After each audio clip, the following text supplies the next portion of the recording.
हल्दी, तेल और मिर्चें बेचने वाले एक पंसारी के पास एक बहुत ही खूबसूरत और होशियार तोता था जो तरह तरह की बोलियां बोलता था। वो सारा दिन पंसारी की दुकान पर बैठा रहता और आने जाने वाले ग्राहकों से मजे मजे की बातें करके उनका दिल बहलाता था। पंसारी को अपने इस तोते से बहुत लगाव था। एक दिन पंसारी किसी जरूरी काम से अपने घर गया और दुकान की जिम्मेदारी तोते पर छोड़ गया। इसी बीच अचानक एक बिल्ली दुकान में घुस आई। तोता अपनी जान बचाने के लिए घबराहट में इधर उधर उड़ने लगा और तेल की एक कुप्पी पर जा बैठा। बदकिस्मती से कुप्पी पलट गई और सारा कीमती तेल फर्श पर फैल गया। जब पंसारी वापस आया और दुकान का ये नजारा देखा तो वो गुस्से से लाल पीला हो गया। उसने बिना सोचे समझे तोते के सिर पर जोर से एक हाथ मारा, जिससे तोते के सिर के सारे बाल पंख झड़ गए और वो पूरी तरह गंजा हो गया। इस घटना से तोता इतना दुखी और अपमानित महसूस करने लगा कि उसने बोलना ही छोड़ दिया।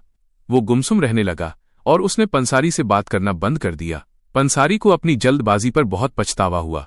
उसने तोते को मनाने और खुश करने की बहुत कोशिश की, लेकिन तोता टस से मस न हुआ। पंसारी इतना परेशान रहने लगा कि वो हर आने जाने वाले दरवेश और फकीर से मिन्नतें करता कि कोई ऐसी दुआ करे जिससे उसके तोते की आवाज वापस लौट आए। कई दिन बीत गए, लेकिन तोता खामोश ही रहा। एक दिन पंसारी अपनी दुकान पर उदास बैठा था कि तभी वहां से एक दरवेश गुजरा जिसका सिर पूरी तरह गंजा था और धूप में चमक रहा था। जैसे ही तोते की नजर उस गंजे फकीर पर पड़ी, उसकी खामोशी अचानक टूट गई। वो बेइख्तियार जोर से चिल्लाकर बोला, ऐ गंजे फकीर, लगता है तूने भी कहीं तेल की कुप्पी गिराई है, इसीलिए तुझे भी मेरी तरह गंजा होना पड़ा है।